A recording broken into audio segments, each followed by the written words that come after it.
Ikaw ang pasukin ni Silva. Naipit at hindi makalusot si Silva hanggang sa tuluyang malunod. Pagkatapos ng tensyonadong habulan, nakarating si Noah sa itaas at muli lumabas sa lagusan kung saan siya pumasok. Tuloy mo lang! Kasama ang buong clan na ligtas. Tuloy mo lang! Tuloy mo nga po, Rani! Hindi, tuloy mo na! Ang sarap mo naman eh! Takot na pa! Lupan na ba ito? Perfect, just how I like it. I have a conversation for you. Baka bakit tayo?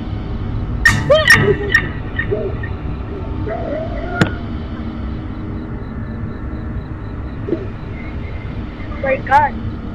Ito pa pa na ilaw-ilaw! Uy lang! Lang! Lang! Wag yun eh! Dito ito! Dito ilaw oh! Ikaw teka! Ako dito!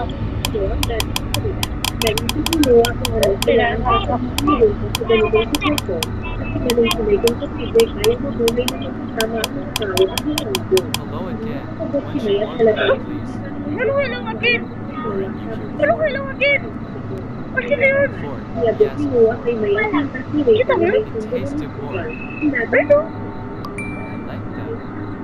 Ah! dumating si May Ano? bumper na sila ng mga tao. Ang babae Nasa likod niya? at ang tumanggap ng hard drive mula kay May. Inilagay nila ang hard drive kasama ang dalawang iba na nagtaas sa base ng Hala! Ulo niya! Ulo niya! Wangat ulo niya! Magpagumpay sila makipag-isaya You forgot to finish Huh? your order. sa Indiana. Bakit? It's all Alam ready. mo, Yeah. ang Ito! Remember for you. na may asawa ay pareho ng pakinig sa langit. Sinunod sa gas ang kanilang mga mukha. Diyan nagtatapos ang detalyadong paliwanag at Nagpipigil!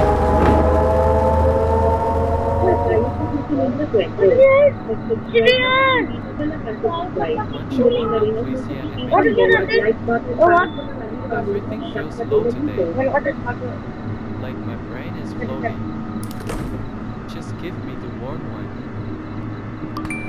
Ano ba? Ay, sige.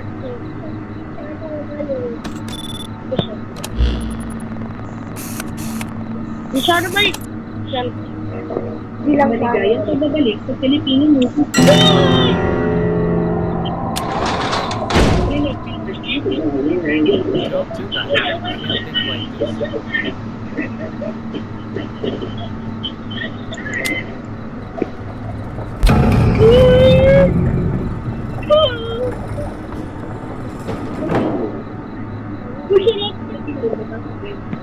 Baka may joke. Please. Ay, kada. Bakit ba ako? Dito ba ako?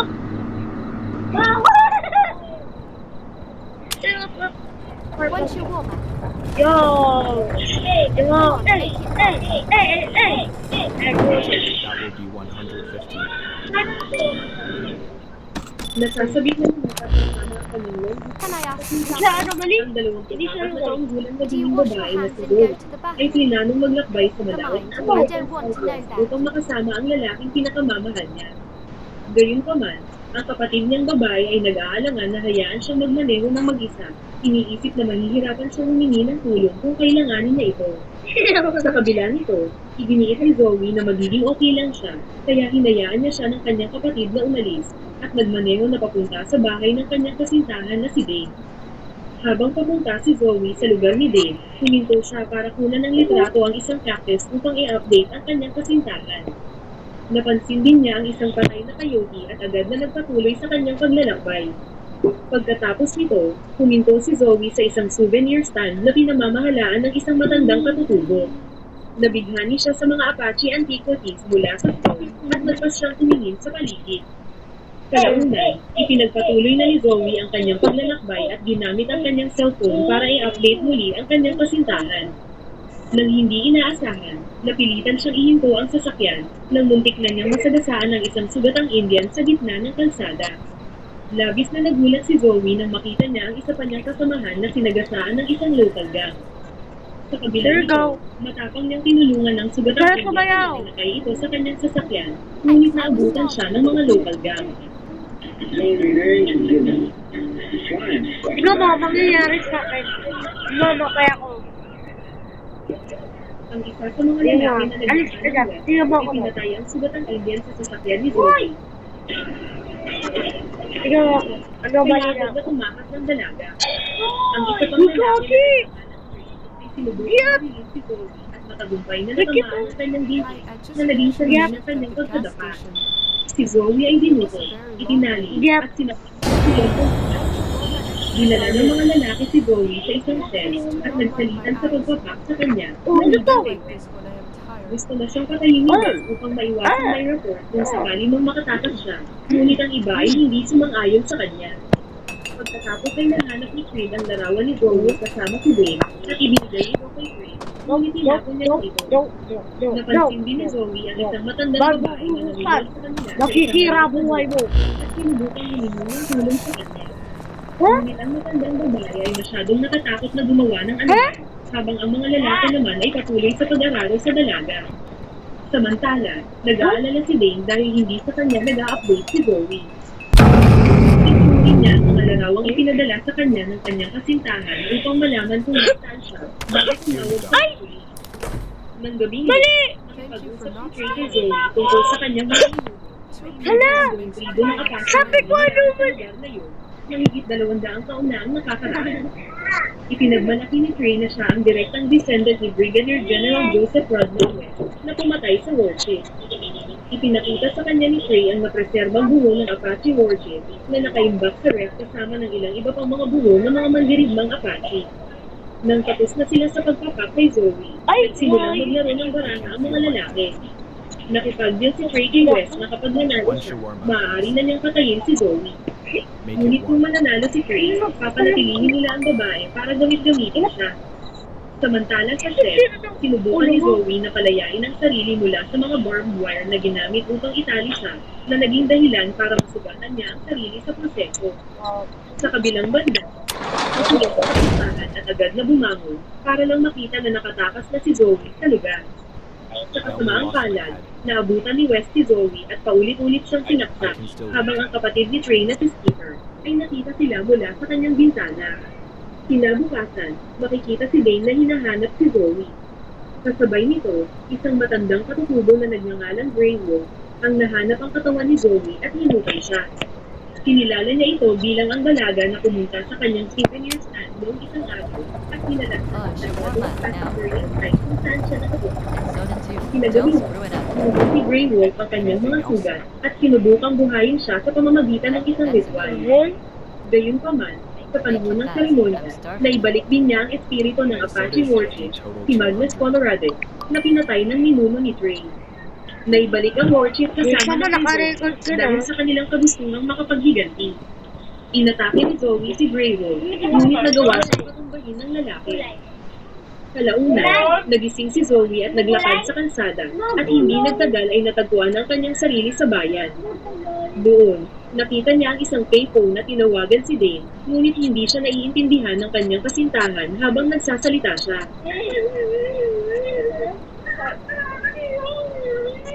Sa pag-aalala, sinabihan ni Dane si Zoe na kumuha ng ibang tao para masabi nila kung nasaan siya. Pagkatapos ay nagpasya si Dane na ibaba ang tawag at tumawag ng operator para i-locate kung saan tumawag si Zoe. Pagkatapos nito, nakita ni Zoe ang isang pulis at naglakad papunta sa kanya para humingi ng tulong, para lang ma-realize na siya si Jed, ang isa sa mga miyembro ng gang. Hindi siya nakita ni Jed at pumasok sa bar. Gayunpaman, natigilan si Zoe at ito ay nag-trigger sa espiritu ng warship upang iposes ang kanyang katawan. Ilang sandali pa, pumasok si Zoe sa loob ng bar na ngayon ay sinapian na ng warship at narinig si Jed na nakikipag-usap sa bartender tungkol sa kanya. Sinabi ni Jed na natagpuan ang sasakyan ni Zoe sa kalsada at idinagdag kung gaano siya kaganda, hindi alam na nasa likod na niya ang babae. Narinig ni Zoe ang lahat ng ito at paulit-ulit na sinaksak si Jed ng isang basag na bote ng beer. Sa takot, sinubukan ng bartender na barilin siya ng shotgun, ngunit hinagisan siya ni Zoe ng upuan. Napatay ni Zoe ang bartender at isa pang civilian in self-defense Diana, bago ano mo nagpatuloy naman? sa pagtanggal ng anit ni Jen. Makalipas Ang sarap. Ano? Sabi! Pakabit na kayo.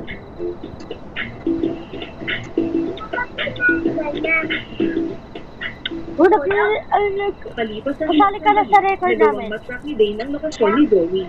Aray ko. Nagmaneho siya papunta sa bar at nakita ang ilang mga pulis na nakapalibot sa lugar. Kola. Ang sheriff na si Wolf, Here you go. nag-iimbestiga sa insidente, ay sinubukang pigilan si Dane na pumasok sa bar para hanapin ang kanyang kasintahan. Iginiit ni Wolf na walang babae doon at inilungkahi na magkita sila sa umaga. Hindi nagtagal, nakarating na din ang gang sa bar. Kain Sinuri ni gulay. Trey ang kinatay na katawan at kinumpirma sa kanyang mga kaibigan na si Jed na ang napatay. Pagkatapos ay tinanong sila ni Dane kung nakita nila ang kanyang kasintahan si Zoe na tumawag sa kanya sa pamamagitan ng payphone. Ngunit tumugon lang sila sa pamamagitan ng paglait sa kanyang kulay at lahat na sinabing ayaw nilang tumulong sa mga taong tulad niya. That's Sinubukan ni Dane na makipag-usap muli sa kanila, ngunit tumugon si Creed na hindi pa nila siya nakita. At hindi ito ang pinakamagandang oras para makipag-usap sa kanila dahil namatayan sila ng isang kaibigan. Titikman lang. Gayunpaman, pinilit ni Dane na makipag-usap sa kanila na labis na ikinaasar ni West. Titikman lang naman. Sinubukan ni West na saksakin si Dane, ngunit pinigilan siya ni Wolf at nagbantang ikukulong sila sa maling pag-uugali kung hindi sila titigil. Iniisip ni West na nagbibiro lang si Dane dahil walang paraan para matawagan siya ni Zoe, kaya medyo nagduda si Trey. Nakatitiyak si West na pinatay at inilibing niya si Zoe, ngunit gusto ni Trey na makita ang katawan nito kung patay na talaga siya. Sa sasakyan ni Wolf, sinabi ni Dane sa Ano sheriff to? na sigurado siyang may kinalaman si West at ang kanyang mga kaibigan sa pagkawala ni Zoe. Pagkatapos ay tinanong ni Wolf si Dane kung nagmaneho si Alam Zoe ko, ng kunin mo lahat 58 eh. GTO at nang sabihin ni Dane na oo, Wala na ako. ay pinaalam sa Ang kanya laki ng ng- sheriff na ang may laki ng nag-report ako open. sa gilid ng highway ng umagang yon. Ipinakita rin ni Dane kay Walt ang larawang iunga ni Zoe sa Route 40, kaya sinabi ni Walt na magpapadala siya ng deputy para kunin ang mga fingerprints sa payphone. Kinaumagahan, nagising si Zoe sa isang Bukta kamay anomaly at siya. kinakawan sa mga ibo at patayin ang natitirang miyembro ng gang. Samantala, pumunta ang gang kung saan inilibing si You just Zoe shut the at window, kasang mate. wala I'll ng remember kanyang that. katawan. Sinubukan ng mga lalaki na alamin kung ano ang nangyari at kalaunan ay nagsasabi na magleno muna. Kalaunan, inalis ng mga lalaki ang lahat ng ebidensya na nag-iugnay sa kanila sa pagkawala at pagkamatay ni Zoe, habang si Creed naman ay naghahanda Nagtinigwag! Uy! Uy! Ayun pa! Uy! Ang granada! Granada! Tulong! Uy! Wag! Wag! Wag! Wag! Wag! Huwag ka pa to, eh. Wag! Wag! Wag!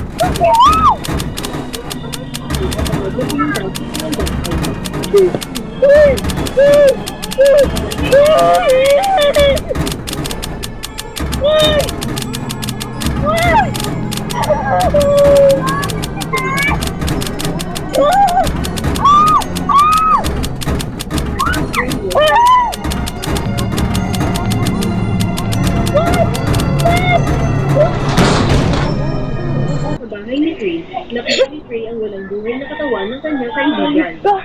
Dahil dito, At na pinagawa, hindi mo tinulungan, ha? ngunit nakatitiyak ang lalaki na pinatay. Ano?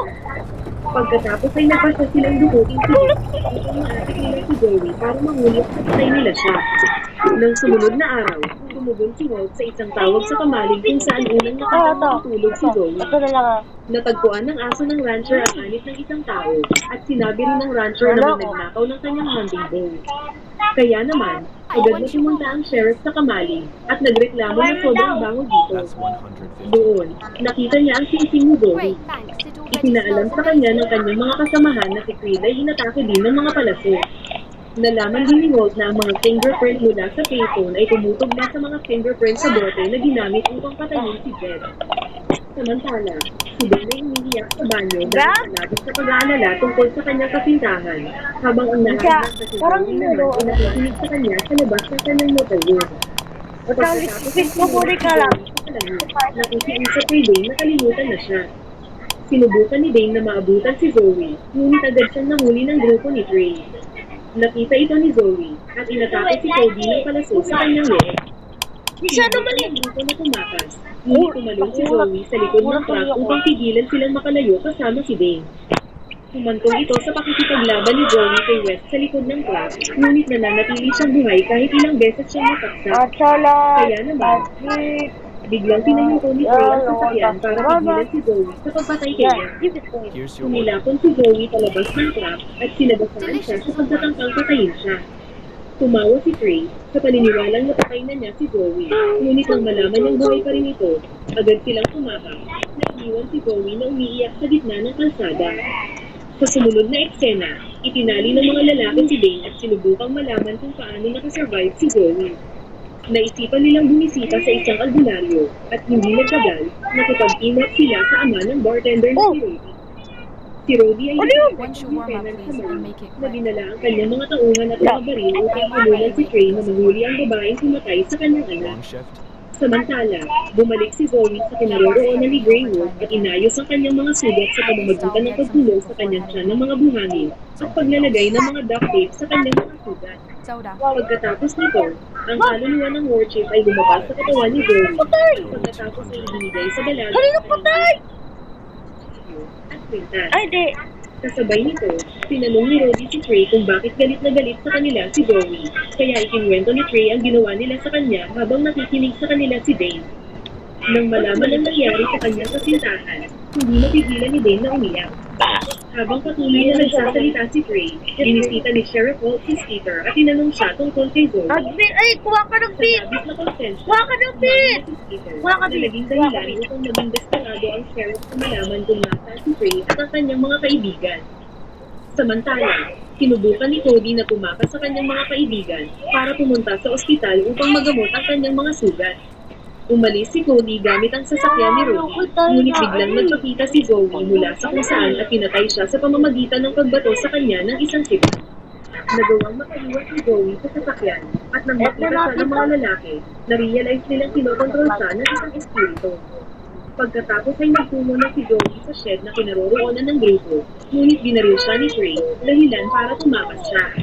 Pagkatapos ay naghiwa-hiwalay ang mga lalaki upang tugisin ang dalaga, ngunit madaling napatay ni Zoe si Rody at ang kanyang mga tauhan. Sa launa, nakita ni West ang isa sa mga tauhan ni Rody na nakabilang sa kisame at hindi nagtagal ay nakita na rin niya si Zoe.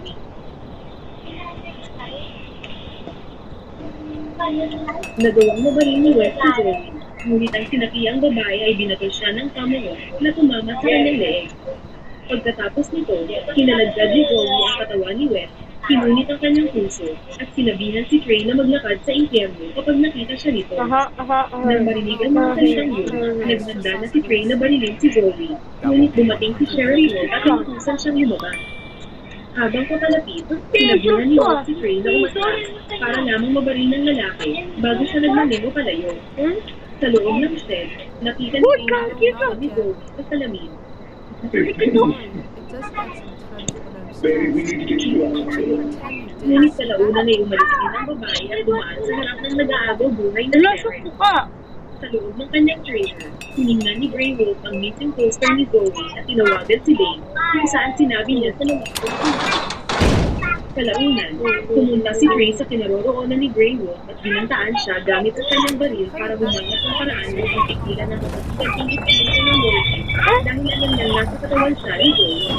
Sinabi ng binuno ni Trey sa warship na maglakad sa impyerno bago niya ito patayin. Iginiit ni Grey Wolf na ang warship ay dapat na ihihay sa sagadong lugar na yun para matahimik na iniwan si Trey na tumatawa dahil alam niya kung nasaan ang dulo ng warship. Sa parehong oras na yun, narating ni Zoe ang bahay ni Trey at natuklasang pinatay ni Peter ang kanyang sarili. Nakita rin niya ang matandang babae na nakakita sa kanya sa may shed at nabunyag na siya pala ang ina ni Trey at ni Peter. Kinausap ng matanda si Bigyan ko Zoe si Dao. tungkol sa kanyang pamilya at kung paano nailang. Bukod dito, alam din niya na ang Bilisan mo. sumaki sa dalaga. Ang lolo ng matandang babae ay ginawa ang lahat ng kanyang makakaya upang lipunin ang lahat ng mga Apache tribes at nang mamatay siya. Ang trabaho ay napunta sa kanyang mga anak. Ipinagpatuloy ng ina ni Trey ang nasimulan ng kanyang mga ninuno at sinabi kay Zoe na isa lamang siyang casualty of war bago siya pinatay ni Zoe. Makalipas ang ilang sandali, kinuha ni Trey ang mga bungo ng mga mandirigmang Apache at inilibing ang mga ito Can I sa have my sagradong knife back, lupa. Slowpoke? Gayunpaman, nawawala ang buo ng warchip, ngunit hindi nagtagal ay nakita ni Trey si Zoe kasama nito. Ang dalawa ay nagkaroon ng huling labanan at sinubukan ni Trey na patayin si Zoe. Tagal natin. Pinutol ni Zoe ang kamay ni Trey at sinaksak siya, ngunit nang malapit na niya itong tapusin, itinulak ng lalaki ang chainsaw sa kanyang katawan. Sa kabila nito, pinugutan ng ulo ni Zoe si Trey at nakumpleto ang misyon ng warchip na maghiganti. Long day. Makalipas ang ilang sandali, narating na ni Jane ang My lugar ni head Trey. hurts. Ayoko na yung I keep feeling pressure on one Pa side. rin niya ang pagkitaas ng That's katawan. 150. Bakit dati ka naman nagano? Pagkakita ng Thailand, gusto niya siya at pinilaban niya Baga! ang kanyang katawan Baga! sa kanyang pusa. Oh! Dahil dito, Tiga mo! kaluluwa ni Zoe at Pinanap ang niya yung ulo niya. Hala, mali tayo. Ibig sila ni Greywood ng maayos. Everyone to I waited fight! Everyone sa pamamagitan ng My head is splitting into at just ang a warchip bit. ay wala na ito sa pagiging tatlo. Hirap silang ito sa magandang tuwa. Tinanong si Kate, iniwanan siya sa lahat ng yun. Kaya sinabi sa kanya ni Greywood na nakita na niya ang gate ng afterlife. Ngunit hindi pa siya pinagtutulutang pumasok at dito na nagtatapos ang pelikula.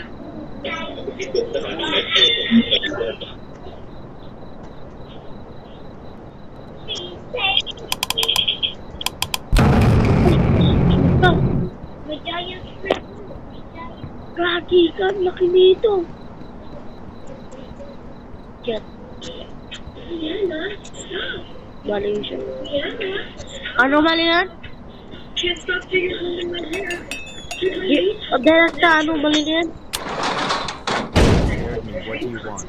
It's a woman now. I was so hungry, and this is what you do to me. Tignan mo. Fine, you'll see. Ano balik eh? Balik ka na nito. Where are you? Wow! No! Wala siya! Pumunta siya! Wala! Sam? Sam?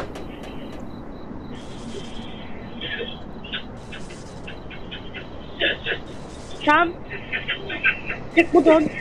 Lagi ka. Sam? Sam, check ka mo doon. Tumacheck!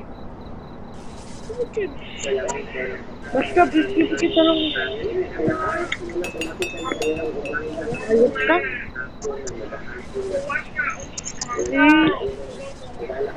Bisip ka mo.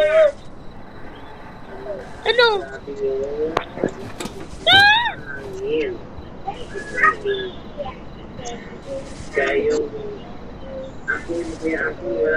Okay na, ayoko. Okay na. Ano niya, apa? Sige. Pipit lang mo.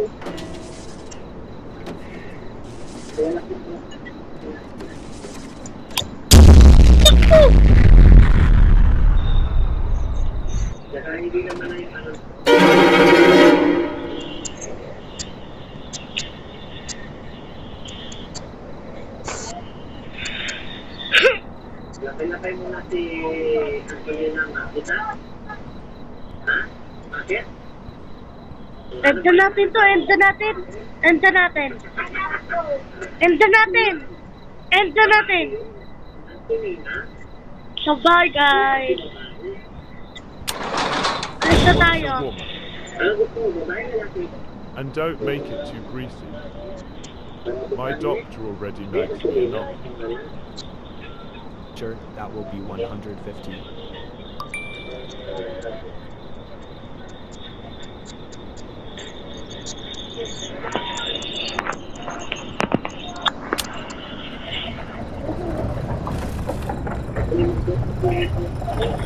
Ayun na.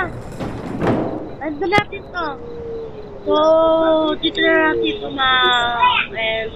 ang video na. Bye!